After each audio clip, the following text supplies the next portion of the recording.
সবাই আমার সালাম নেবেন। আসসালামু আলাইকুম রহমতুল্লাহি ওয়া বারাকাতুহু। আজকের ভিডিওটা হচ্ছে সৌদি আরবের অপহরণ প্রসঙ্গে। বিশেষ করে হচ্ছে কি, আমি ব্যক্তিগতভাবে এই সমস্ত ব্যাপারে কোনো কন্টেন্ট বা সৌদি আরবের কিছু ব্যাপারে কথা বলি না, তা বলতে বাধ্য হলাম আজকে।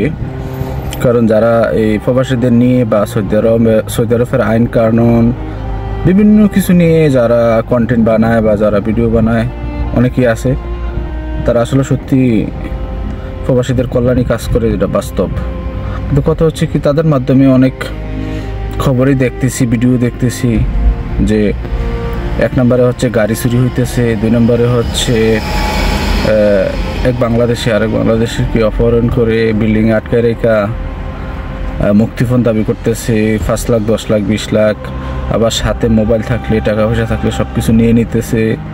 মানে তারপরে রাস্তা থেকে এক বাঙালি আর বাঙালিদের উঠিয়া তারপরে বিল্ডিংয়ে আটকে রেখা মুক্তিপণ দাবি করতেছে। মানে ইত্যাদি রকম অপকর্মের সাথে বাংলাদেশি আমাদের ভাইয়েরা জড়িত। আসলে কেন ভাই? আপনি ইনকাম করতে আসছেন, আমিও ইনকাম করতে আসছি, যাকে আপনি আটকাইতেছেন সেও ইনকাম করতে আসছে। সবাই তো দূরপ্রবাসে আসছে এই জন্যই, যাতে ফ্যামিলির স্বচ্ছতা ফিরে, ফ্যামিলি ভালো চলে, এটাই। তবে হালাল টাকা কামাই করে আপনি তাড়াতাড়ি কোটিপতি হয়ে যাবেন, আরামায়েশ করবেন, হারামের কিন্তু আরাম নাই, এটা বাস্তব কথা। হালাল অল্প হইলেও হালাল, ঠিক আছে? হালাল যেটা, এটার তৃপ্তি আছে। এখন প্রশ্ন হচ্ছে, এই সমস্ত কাজ যারা করতেছে তারা কারা? কোন মার সন্তান, কোন বাবার সন্তান?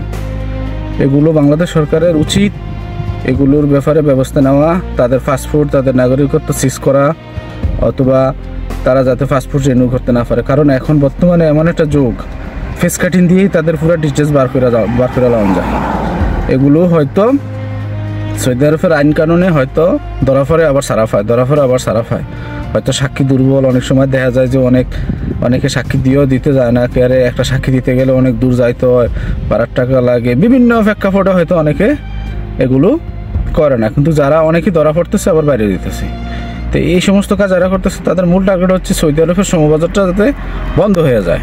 তো সৌদি আরবের শ্রমবাজার যদি বন্ধ হয়, তাহলে বাংলাদেশের জন্য সত্যি একটা দুঃখজনক ঘটনা হবে এবং অর্থনৈতিকভাবে একটা ধাক্কা পড়বে। কারণ সৌদি আরব বাংলাদেশের জন্য বিশাল একটা বড় শ্রমবাজার, ঠিক আছে? ম্যাক্সিমাম ফ্যামিলিতে সৌদি আরবের 1-2 করে সদস্য আছে।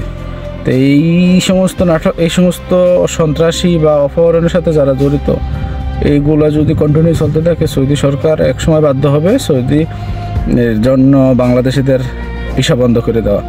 তো এই সমস্ত কাজ যারা করতেছে তারা আসলে কতটুকু সৌদি আরবের আইন কানুন আসলে সত্যি জানে না, হয়তো একটু শিথিল, এই জন্য হয়তো বা তারা ভাবতেছে যে আমরা পার পাইতেছি, বা তাদের সাথে অনেক চক্র থাকতে পারে।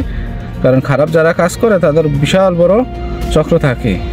তো যাই হোক, বাংলাদেশি ভাইয়েরা যারা একটু নতুন আসছেন, বাসা জানেন না বা রাস্তাঘাট চেনেন না, তারা একটু বুঝা শুনে গাড়িতে উঠবেন, একটু সতর্কতাভাবে চলাফেরা করবেন, এইটাই অনুরোধ রইল।